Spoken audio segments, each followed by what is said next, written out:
All right, so Jon Jones made his long-awaited return to the UFC octagon, his first fight in 3 years at UFC 285 on a Saturday night, and it took him just over 2 minutes to beat the French heavyweight Ciryl Gane. He has now claimed the heavyweight throne. He has also claimed champ status, and he's also claiming to be the greatest of all time. Let's talk about it. Before we do, my name is Ciryl J-Chan. This is the Battle Camp. Thank you very much for joining me. If you're new to the channel, please do consider subscribing. So look, man, I don't really know what to say about this fight because it just didn't last long enough. Like, it's literally a 2-3 minute fight or something, you know? And I suppose a good place to start is if I rewind a week and go back to my thought process in the lead up to the fight, there were just so many questions. There were questions around Jon Jones in terms of, you know, how's this absence going to affect him? How's the 3-year layoff going to affect his performance on fight night? Will there be ring rust? How's the extra weight that he's put on to perform in the heavyweight division going to affect him? Because obviously he's never fought with that much mass on his body before, right? How's he going to deal with the size and strength of an opponent like Ciryl Gane? And from Ciryl Gane's point of view, will he be able to implement a game plan where he can take advantage of his striking skills and the fact that he's so kind of light on his feet and fast for a heavyweight? Like, how is this fight going to play off? But while I was sat there asking all these questions, my brain just kept going back to one glaringly obvious fact, and that's the fact that Francis Ngannou dominated Ciryl Gane for 2 rounds when they fought each other. And if Francis Ngannou can do that, what can Jon Jones do? And come Saturday night, Jon Jones showed us precisely what he's capable of, because as soon as he closed the distance and that whole sequence of events started of Jon Jones pushing Ciryl Gane against the fence and then eventually getting the takedown and then getting that position to sink in the choke, as soon as that sequence started, it probably took a minute and a half for the fight to end, for Ciryl Gane to tap. And the way that tap came, it was so disappointing, because I've been hearing about Jon Jones and this move up to heavyweight for literally 2 or 3 years, right? And this fight this fight came with so much hype, with all of the kind of background of this fight, with Francis Ngannou and everything that's happened there, etc., etc., etc. And I was looking forward to a fight. I really wanted to see a fight. And I don't really feel like I saw a fight. I feel like I saw a contest where 2 athletes competed. And I've seen Jon Jones fight, and he can fight. And I've seen Ciryl Gane fight, and he can fight. But I don't feel like these two had a fight, because Jon Jones didn't let it get there. He saw where he has an advantage, and he took advantage of that position. Like, I was like, you know when Jon Jones kind of started going for that choke, I was anticipating a struggle. I was anticipating a sequence where Ciryl Gane would fight the choke and Jon Jones would fight to keep it in, and we'd have this slow kind of drawn out battle, and one of them would eventually come out on top. But it felt as though before we even got to a point for that to start, we saw Ciryl Gane tap. And it caught me by surprise, which is what also caused the disappointment that I had, because I wasn't ready for this fight to finish yet. I wasn't ready yet. Now, I don't know whether Ciryl Gane made any obvious errors in defending the choke.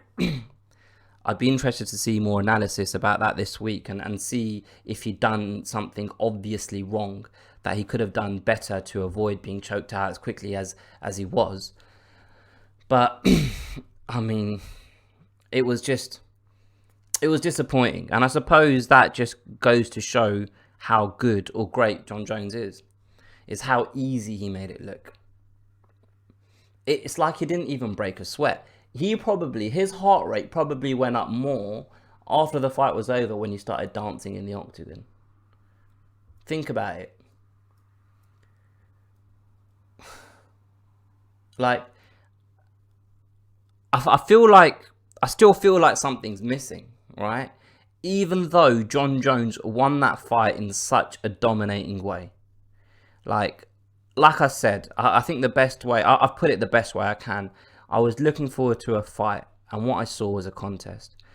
Now, there's a lot of conversation about John Jones in the lead up to this, and people justifying his performances at light heavyweight, because let's be honest, his last few performances haven't been to the level that we've come to know and expect from John Jones, right? And there's people kind of making theories around whether he intentionally fights within himself because he just isn't kind of motivated or up for for facing the guys that he's had to face at light heavyweight, or whether he's trying to beat these fighters in the areas where they feel that they have an advantage over John Jones just to prove a point. Now, what I saw personally on Saturday night was a motivated John Jones who saw a realistic path to victory, and that's exactly what he exploited when he closed the distance and took Ciryl Gane down on Saturday night. Now, him doing that on Saturday, though, to me, it doesn't prove people saying that John Jones just wasn't motivated or trying hard or whatever else at light heavyweight. I feel like these are two separate conversations, right? And to get a true picture of whether where John Jones is at, we'll never get that answer, right? But I think we'll get a better understanding the more he competes at heavyweight. And one other compliment I like to give John Jones at heavyweight is the fact that, you know, he fought like a heavyweight. It's one thing putting on the size and the mass to weigh. He weighed in higher than Ciryl Gane, actually, by a pound.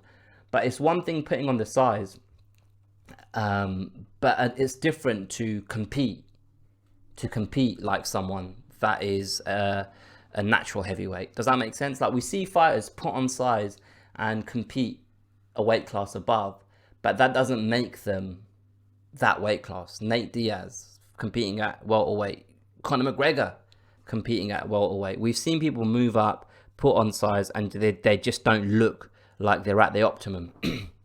But John Jones looked like a heavyweight, and he fought like a heavyweight. He was aggressive, he closed the distance, he threw strikes, and he got the takedown. It's not like he looked like a skinny light heavyweight against a heavyweight. So fair play to him on that front. He grabbed the ball by the horns. Now, obviously, they made it obvious that it's going to be John Jones against Stipe Miocic next. Now, they're kind of billing this as the greatest heavyweight of all time against the greatest of all time. I reckon that'll be the marketing behind this fight. But I don't know. I don't know. Kind of, I feel like Stipe's over the hill, but I don't know how far off the peak of the hill he is, right? Because I don't feel like Stipe's at the peak of his powers at the moment. John Jones is a cat that I respect what he's physically capable of in the octagon, but as a man, I struggle to respect him. I struggle to respect the man outside of the octagon, because one thing that I wasn't mentally prepared for, that I'd forgotten, is the feeling that I get when I listen to John Jones talk, because I just get the feeling that this man isn't being himself. This is a facade, and he's lying to us. And I got that feeling again on fight week, not just on Saturday night after the fight, but during fight week. I got that feeling where I'm sitting there listening to John Jones and the contradictions in his behavior and actions and the words that he says when someone puts a mic in front of his face. But aside from that, you can't knock the man in the octagon. You can't knock what he's achieved in that octagon and the way he beat Ciryl Gane. It was domination. It was emphatic. Just a little bit disappointing for me. Just a little bit disappointing because I wanted more. But that's not a slight on John Jones. I just want to touch on a couple of other things with regards to this fight card. Obviously, Alexa Grasso with the massive upset over Valentina Shevchenko. She was the underdog and she got that submission. And she fought well. If I'm honest with you guys, I have zero to little interest, in the women's flyweight division, just because of how dominant Shevchenko is. I think recently I've been less active making videos, right? But I've also had less of an interest in the sport. And I feel like it's just down to these fight night events. And it's nothing to do with the fact that they happen in the Apex, right? It's not even the fact that there's no crowd, or the experience isn't, the viewing experience isn't as good in the Apex as it is in arenas. To me, it's just how thinly stacked these cards are. I've spent a lot of time staying up at night and watching fight night events if there's 2 or 3 decent fights on a card. But over the last year, I've seen these cards compiled where I've probably heard of 3 fighters on the card, and the main event isn't compelling enough for me to want to stay up and watch it live. And then if I haven't watched it live, I kind of see what the results are, and that kind of makes me not give a shit enough to want to go back and watch a fight card. Do you know what I mean? And as a result, these kind of women's flyweight divisions and things like that, I've kind of lost touch a little bit. And this is a prime example, because there were people online getting excited about Alexa Grasso and Valentina Shevchenko, but I just hadn't seen enough of Grasso to give a fuck about this. And in my head, I just thought, oh, it will just be Valentina Shevchenko defending her belt again. Do you know what I mean? Like, I'm just looking at Grasso's recent fights, right? Because she fought Fight Night Rodriguez against Stevens 2019, Fight Night Smith against Rakic 2020. She fought at UFC 258, probably on the undercard. Fight Night Blades against Dorcas, Fight Night Grasso against Araujo. Like, these are all events that I didn't bother watching, probably because of how thinly stacked these fight nights are. And that is why I've come into this not really caring about what's going to happen in the flyweight division. But as I see things now, things are starting to hot up a bit. There's a few different females that are up there and capable of challenging for the belt. So it's definitely a division that I'll pay more attention to moving forward. This was obviously the hipster fight of the night, Shavkat Rakhmonov against Jeff Neal, because it was an opportunity to see where Rakhmonov is at, like whether his potential is actual talent or whether he's just been looking good against people that just aren't as good as him. And we got an emphatic, a resounding answer here, the way he beat Jeff Neal. But Jeff Neal didn't do himself any disservice in this fight. They both had their moments, but Rakhmonov is a genuine problem. And we know Jeff Neal is a guy that prefers to strike. What I'd like to see is Rakhmonov in a fight where he has to kind of use all of his MMA arsenal. And I'd love to see him, and I'm not saying that this should be the next fight, but I'd love to see someone like Rakhmonov against Bilal Muhammad or something like that, because I think that would be a good illustration of just how elite Shavkat Rakhmonov is. Bo Nickel is a guy that you can tell that this man understands the stature that he has in this sport. The way he came out and he fought, he strikes like a man. Like he strikes with the freedom of a man that doesn't respect his opponent's game on the ground. That's how he fight. He doesn't care what might happen if the fight goes to the ground, because he's that confident in his ability on the ground and being the better fighter in those positions that he strikes with such freedom. And we saw that in this fight.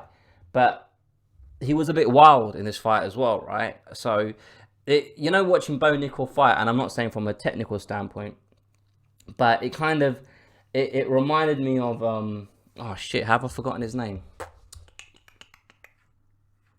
Who was the guy at Bellator?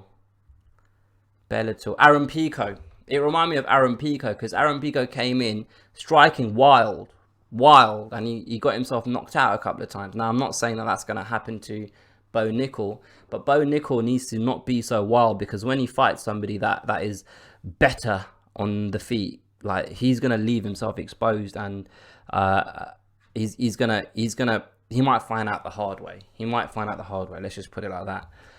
Cody Garbrandt finally got a win against Trevin Jones. That fight wasn't really anything to write home about. It wasn't the most entertaining fight, but he got a much needed victory. But his opponent obviously isn't at the level of who he's going to have to beat to get back into title contention. So I'd be interested to see where this kind of journey, living in Vegas and training in Vegas, where it takes Cody Garbrandt. To me, I know Rachmanov against Jeff Neal was the fight of the night, but I found the Dracus du Plessis and Derek Brunson fight a lot more entertaining. It was just a back and forth like fight, and that's what du Plessis fights tend to look like.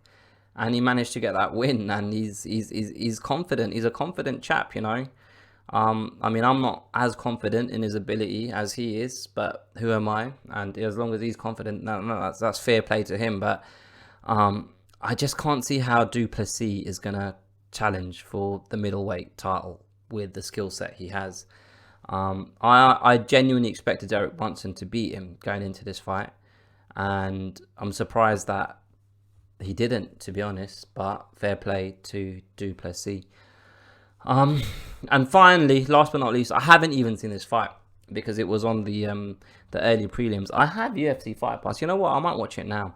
But Ian Gary, the Battle Camp alumni, I suppose. I think that's the right word anyway, because I interviewed him on here a while ago while he was a Cage Warriors fighter. But Ian Gary got the win again. So I love to see that guy progress within the UFC. Apparently he got dropped in this fight against Song Keenan, but I'll be interested to see who he fights next and the level of opponent that he comes up against next. But yeah, these are my post UFC 285 thoughts. Brief thoughts about the rest of the card, mostly about Jon Jones and Ciryl Gane. I'm not sure what's next for Ciryl Gane, to be honest. I feel like almost what would benefit him is 6 months away and he just wrestles and trains and gets better on the ground. Jon Jones against Stipe, again, I'd have Jon Jones as the heavy favourite in that fight. And I feel as though that this current heavyweight division, it doesn't really offer much else, man. Francis Ngannou tweeted out about this fight. And there'll always, for me, there's going to be this asterisk now. Because Francis Ngannou was so dominant as a heavyweight before he went,